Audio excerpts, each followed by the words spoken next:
and this is my July wrap-up. So in July, I read 6 books, which is pretty good. That's one more book that I read last month, so improvement, yay. And it was a really great reading month. I definitely read some of the best books so far this year. My top 2 books of the year were read in July, so it was a really great reading month. The first book I read was Meant to Be by Lauren Morrill. This is about a class trip. I'm pretty sure they're seniors in high school, maybe not. They go to London on a class trip, and the main girl in the story gets paired up with the class clown, and she really doesn't like him. He makes her be more adventurous through the trip, and they first go to this party, and she meets this cute British guy, and she exchanged numbers with him, and they have these class cell phones.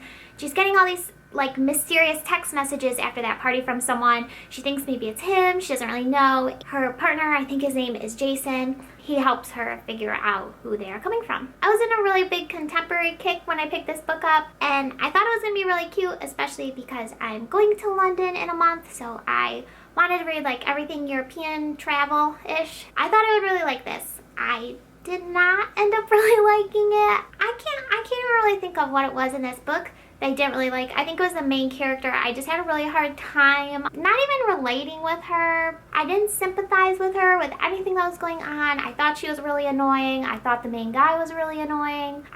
It was not the book for me. It had some funny moments, but I don't know. It got me out of my contemporary kick, so it did something. It's got me reading fantasy again, so that's good, but it definitely wasn't my favorite contemporary book I've been reading this summer. I think I rated this about 2.5 or 3 stars. Next, I picked up The Kiss of Deception by Mary E. Pearson. I have been talking about this book a lot, so I don't really want to bore you with talking about it more. I recommended it in my summer reads recommendation. It was a great book. We follow Leah. She is this princess supposed to marry this prince, and then she runs away. 2 guys chase after her. One is an assassin and one is the prince, but we don't know who is who. It is a really fun book to read. I highly recommend it. I'm really looking forward to reading The Heart of Betrayal. That's what I'm currently reading, and it's really good so far. So yeah, I recommend this. I think I gave this a 4.5 stars. I can't wait to see what else happens in the series. Then I read my favorite book so far this year, and that is The Wrath and the Dawn by Renee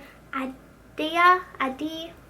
I'm not exactly sure how you pronounce her last name, but this book is fantastic. I absolutely loved it. It is so magical and enchanting and just beautiful. I think Renee's writing style is just so lovely. It's just so flowery, her words, and they just paint this great setting and just beautiful picture in your head. I absolutely fell in love with this book. I loved the world. At first it was really jarring because I never read a book set in the Middle East before, so it was really different, everything, but it was so perfect. I love the main character, Shazi. She is so sassy and feisty and just witty, and all her retorts to everyone are just spot on. And there's also stories within the story. It really made me want to pick up Arabian Nights, which I did pick up. That will be in my next book haul I do, and read the original stories. I loved this book. I cannot wait. I think the next one is called The Rose and the Dagger, maybe. I'm not going to go into a description on this book because I think everyone has a video on this book, so you probably know what this is about. But yeah, it is so good. The only thing I'm nervous about is I read on Goodreads that this is a duology, so there's only one more. I hope that's not true. I hope there's more. I want a lot. Duologies aren't my favorite because then I get invested. You know, they're better than one book, but then you get invested and you only get one more. I want a lot of these. I want a lot in this world. I want to see Shazi and Khalid more, and Jalal and Despina. I just really love this book. So let me know what you thought about this book. I've seen a lot of people like it. I've seen a lot of people think it was kind of slow. They didn't like it, so let me know your thoughts. Next, I read The Silkworm by Robert Galbraith. I read this book with my mom, and we both loved it. We had already read The Cuckoo's Calling when it came out last year, or maybe 2 years ago now. I think 2 years ago. I think I like this one a little better. It's just a great mystery book.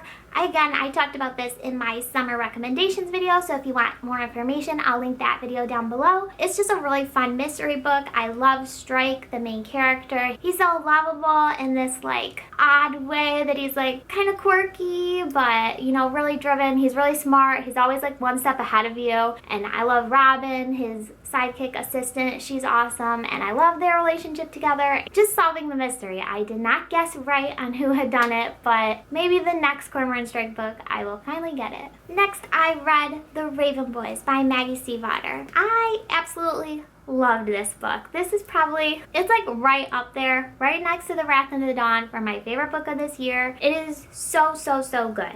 Again, I recommended this in my summer reading recommendations video, and I already filmed a review video on just this book that I will be uploading soon, if not already. Again, I'm not going to go in depth on what this book is about, but it's just so different from anything I've been reading recently, or really anything I've ever read. The character development is just so perfect. I love all the Raven Boys, but especially Ronan. He's just so interesting. I love his character. And then the writing in this book, again, is so beautiful. Maggie Stiefvater's writing is very, almost kind of like a fog to it. It's kind of unclear when you're reading it. She's telling you exactly what happens, but sometimes you're not really grasping it until the thing actually happens. And then you go back and look, and she gave you all these clues. You definitely should have known what was coming. The writing is just it's kind of eerie and kind of creepy, but so, so beautiful. They're so, I don't know, it's gorgeous. I love the writing style. I've heard some people aren't as fond of the writing style, but definitely give it a shot. It's kind of a slower paced book in the beginning, so if you've picked this up and you've set it down because you couldn't get into it, try to get halfway through, and then I think you'll be hooked in this world, and the characters are just so intriguing, so definitely give it another shot. And lastly, I read The Dream Thieves by Maggie Stiefvater. I might have even liked it better than The Raven Boys. This one is really centered on Ronan and the big mystery behind him, kind of his backstory, kind of all the changes, how he's figuring everything out, and it is just, again, it's a beautiful book. It's different, it's fun, the characters are great. It's a YA book that is not centered on romance, really. I mean, there is some romance in it, but there's so much more going on. Such great storytelling. I love it. Pick this series up. Definitely, it is so good. Alright, those are the 6 books that I read in July. Let me know in the comments what you read this past month and what you thought of them. Alright, thanks for watching, and I will see you next time. Bye!